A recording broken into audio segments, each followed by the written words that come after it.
ಸೌಹಾರ್ದ ಸಮಾನತೆ ಯಾವ ಸಮಾಜದಲ್ಲಿ ಸಾಧ್ಯವಿಲ್ಲವೋ ಅಂತಹ ಸಮಾಜ ಸ್ವಾತಂತ್ರ್ಯಕ್ಕೆ ಅರ್ಹವಲ್ಲ. ಅವರಿಗೆ ಸ್ವಾತಂತ್ರ್ಯ ಸಿಕ್ಕಿದರೂ ಆ ಸ್ವಾತಂತ್ರ್ಯ ನಾಮಮಾತ್ರವಾದ ಸ್ವಾತಂತ್ರ್ಯ ಹೊರತು ನಿಜವಾದ ಸ್ವಾತಂತ್ರ್ಯ ಅಲ್ಲ. ಪ್ರತಿ ವರ್ಷವೂ ಜನವರಿ 30ನೇ ತಾರೀಕು ಪಾಪ ಪ್ರಜ್ಞೆಯಿಂದ ನಾವು ಹುತಾತ್ಮ ದಿನಾಚರಣೆಯನ್ನು ಆಚರಿಸ್ತೇವೆ.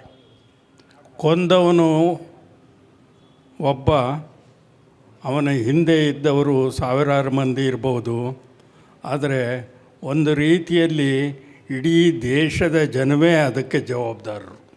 ಅದನ್ನು ನಾವು ಮರಿಬಾರದು. ಯಾಕೆ ಅಂತಂದರೆ ಎಂಥ ಬಗೆಯ ಸಮಾಜ ಇತ್ತೋ ಆ ಬಗೆಯ ಫಲಿತಾಂಶಗಳು ದೇಶದಲ್ಲಿ ಮತ್ತು ಸಮಾಜದಲ್ಲಿ ಆಗ್ತವೆ. ಜಸ್ಟಿಸ್ ನಾಗಮೋಹನ್ ದಾಸ್ ಅವರು ತಮ್ಮ ಭಾಷಣದಲ್ಲಿ ಯುದ್ಧಗಳಿಂದ ಕೋಟ್ಯಾಂತರ ಜನ ಸತ್ತಿರುವ ವಿಚಾರವನ್ನು ಎತ್ತಿದರು.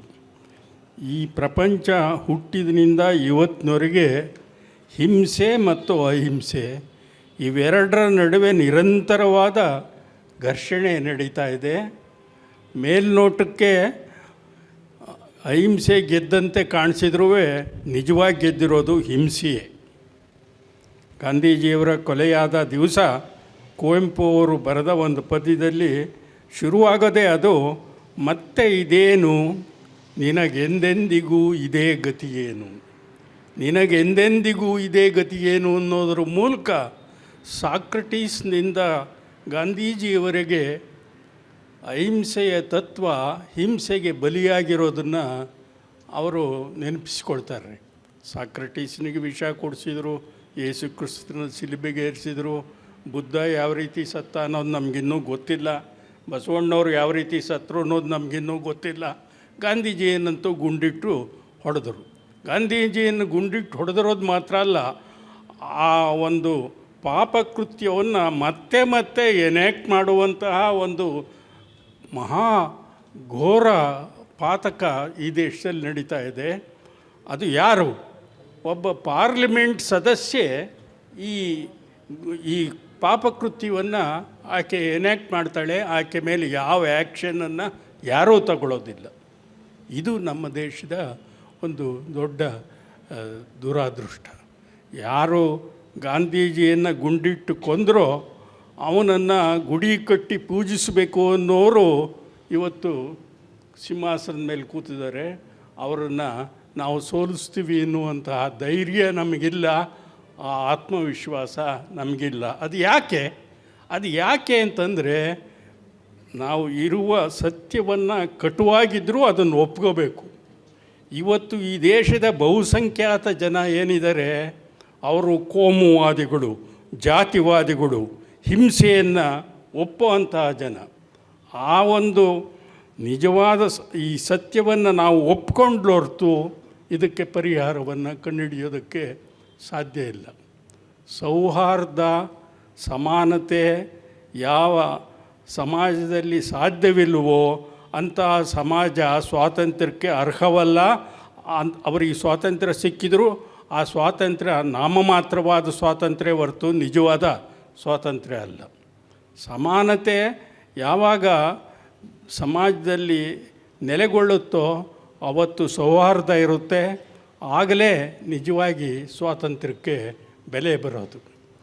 ನಾನು ಮನೆಯಿಂದ ಈ ಸಮಾರಂಭಕ್ಕೆ ಅಟೆಂಡ್ ಮಾಡೋದಕ್ಕೆ ಬರ್ತಾಯಿದ್ದೆ. ಉದ್ದಕ್ಕೂ ಹಿಂದೂ ಸಮಾಜೋತ್ಸವದ ಬಾವುಟಗಳನ್ನು ಕಟ್ಟಿದ್ದರು. ಅದು ಎಷ್ಟೊಂದು ಬಹುಶಃ ಲಕ್ಷಾಂತರ ರೂಪಾಯಿನ ಬರೀ ಬಾವುಟಗಳ ಮೇಲೆ ಅವರು ಖರ್ಚು ಮಾಡಿದ್ದಾರೆ. ಇವತ್ತು ಹಣವಂತರು ಮತ್ತು ಈ ಧಾರ್ಮಿಕ ಮೂಲಭೂತವಾದಗಳು ಇಬ್ಬರೂ ಒಟ್ಟಾಗಿ ಈ ದೇಶವನ್ನು ಕೊಂಡ್ಕೊಂಡ್ಬಿಟ್ಟಿದ್ದಾರೆ. ಅಂಥ ಒಂದು ಸ್ಥಿತಿಯಲ್ಲಿ ನಾವು ಪರಿಹಾರವನ್ನು ಹುಡುಕ್ತಾ ಇದ್ದೀವಿ. ಪರಿಹಾರ ಯಾವುದು ಅಂತಂದರೆ ಇದು ಸ್ವಲ್ಪ ಎಲ್ಲರಿಗೂ ಒಪ್ಪಿಗೆ ಆಗದೇ ಇರುವಂತಹ ಮಾತಾದರೂ ನಾನು ಹೇಳ್ತೀನಿ, ಕೋಮು ಸೌಹಾರ್ದ, ಜಾತಿ ಸೌಹಾರ್ದ ಅವೆಲ್ಲ ಪ್ರಾಕ್ಟಿಕಲ್ ಆಗಿರೋ ವಿಚಾರಗಳಲ್ಲ. ಜಾತಿ ನಿರ್ಮೂಲನೆ, ಧರ್ಮ ನಿರ್ಮೂಲನೆ ಒಂದೇ ಇದಕ್ಕೆ ಇರುವಂತಹ ದಾರಿ ಅಂತೇಳಿ ನಾನು ಭಾಳ ದೃಢವಾಗಿ ನಂಬಿದ್ದೇನೆ. ಅದನ್ನೇ ಕುವೆಂಪು ಅವರು ವಿಶ್ವಮಾನವ ತತ್ವವಾಗಿ ಪ್ರತಿಪಾದಿಸಿದರು. ಅವರು ಹೇಳಿದರು ಕೊನೆಗೆ, ನನ್ನ ಇಡೀ ಸಾಹಿತ್ಯವನ್ನೆಲ್ಲ ನೀವು ಓದದೇ ಇದ್ದರೂ ಪರವಾಗಿಲ್ಲ, ನನ್ನ ವಿಶ್ವಮಾನವ ತತ್ವವನ್ನು ನೀವು ಓದಬೇಕು, ಇದನ್ನು ಬದುಕಿನಲ್ಲಿ ಅಳವಡಿಸ್ಕೊಳ್ಬೇಕು, ಅದರ ಮೂಲಕವೇ ಮಾನವತೆಗೆ ಮುಂದೆ ಒಂದು ದಾರಿ ಇದೆ ಅನ್ನೋ ಮಾತನ್ನು ಹೇಳಿದರು.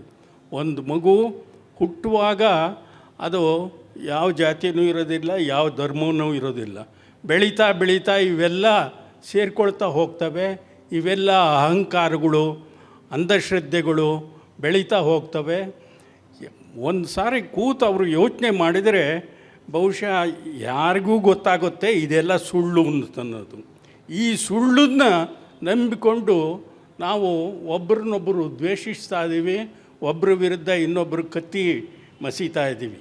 ಯುದ್ಧಗಳ ಬಗ್ಗೆ ಜಸ್ಟಿಸ್ ನಾಗಮೋಹನ್ ದಾಸ್ ಅವರು ಹೇಳಿದರು, ಜಗತ್ತಿನಲ್ಲಿ ನಡೆದಿರುವ ಯುದ್ಧಗಳಲ್ಲಿ 100ಕ್ಕೆ 90 ಭಾಗ ಯುದ್ಧಗಳು ಜನಾಂಗವಾದದ ಕಾರಣಕ್ಕಾಗಿ, ಧಾರ್ಮಿಕ ಮೂಲಭೂತವಾದದ ಕಾರಣಕ್ಕಾಗಿ ಆಗಿವೆ ಹೊರತು ಇನ್ಯಾವುದೇ ದೊಡ್ಡ ವಿಚಾರ ಇಲ್ಲ.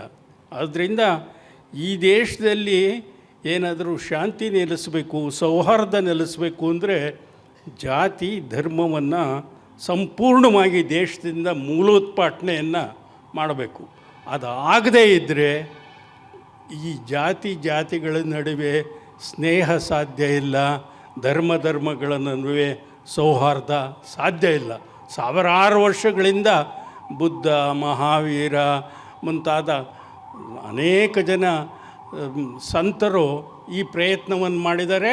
ಆದರೂ ಮತ್ತೆ ನಾಯಿ ಬಾಲದ ಥರ ಡೊಂಕು ಅದನ್ನು ಹೋಗಲಾಡಿಸೋದಕ್ಕೆ ಸಾಧ್ಯವಾಗಿಲ್ಲ. ಆದ್ದರಿಂದ ನಾವು ಭಾಳ ನಿರ್ಭಯವಾಗಿ, ಭಾಳ ಪಾರದರ್ಶಕವಾಗಿ ಯೋಚನೆ ಮಾಡಿ ಇದಕ್ಕೆ ಪರಿಹಾರವನ್ನು ಕಂಡು ಹಿಡಿಬೇಕು. ಇವತ್ತು ಸನಾತನ ಧರ್ಮದ ಹೆಸರಿನಲ್ಲಿ ಏನೇನು ನಡೀತಾ ಇದೆ ಅಂತಂದರೆ, ಇವತ್ತು ಪ್ರಜಾವಾಣಿಯಲ್ಲಿ ಎ ನಾರಾಯಣ ಅವರು ಭಾಳ ಒಳ್ಳೆಯ ಒಂದು ಲೇಖನವನ್ನು ಬರೆದಿದ್ದಾರೆ. ಸುಳ್ಳನ್ನು ಎಷ್ಟೊಂದು ಚೆನ್ನಾಗಿ ಕಟ್ಟಬಲ್ಲರು ಅವರು ಅಂತಂದರೆ, ಅವರನ್ನು ಖಂಡಿತ ನಾವು ಮಟ್ಟ ಹಾಕೋದಕ್ಕೆ ಸಾಧ್ಯ ಇಲ್ಲ. ನಮ್ಮ ಎಲ್ಲ ಪುರಾಣಗಳು, ಮಹಾಕಾವ್ಯಗಳು ಒಂದು ರೀತಿಯಲ್ಲಿ ಈ ಒಂದು ಕಟ್ಟುಕತೆಯನ್ನು ಹೆಣ್ಕೊಂಡು ಬಂದಿದ್ದಾವೆ. ಅದನ್ನು ಇವತ್ತಿನ ಲೇಖನದಲ್ಲಿ ಅವರು ಭಾಳ ಚೆನ್ನಾಗಿ, ಹೇಗೆ ನಾವು ಒಪ್ಪದೇ ಇರೋ ಅಂಥವ್ರು ಪ್ರತಿಪಕ್ಷದವ್ರನ್ನ ರಾಕ್ಷಸರ ರೀತಿಯಲ್ಲಿ, ಅವರನ್ನು ಖಳನಾಯಕರ ರೀತಿಯಲ್ಲಿ ಚಿತ್ರಿಸ್ತೀವಿ ಅನ್ನೋದನ್ನೇ ನಮ್ಮ ಪುರಾಣಗಳು, ನಮ್ಮ ಮಹಾಕಾವ್ಯಗಳು ಹೇಳ್ತಾ ಬಂದಿರೋದು. ಆ ಚರಿತ್ರೆ ಇವತ್ತು ಮತ್ತೆ ಪುನರಾವರ್ತನೆ ಆಗ್ತಾಯಿದೆ. ಧರ್ಮವನ್ನು ಮೂಲಭೂತವಾಗಿ ನಂಬಿಕೊಂಡು ಅದರ ಮೂಲಕವೇ ಅಧಿಕಾರ ಹಿಡಿದವರನ್ನು ನಾವು ಪಕ್ಕಕ್ಕೆ ಸರಿಸಬೇಕಾದ್ರೆ ಅದರ ಮೂಲಕ್ಕೆ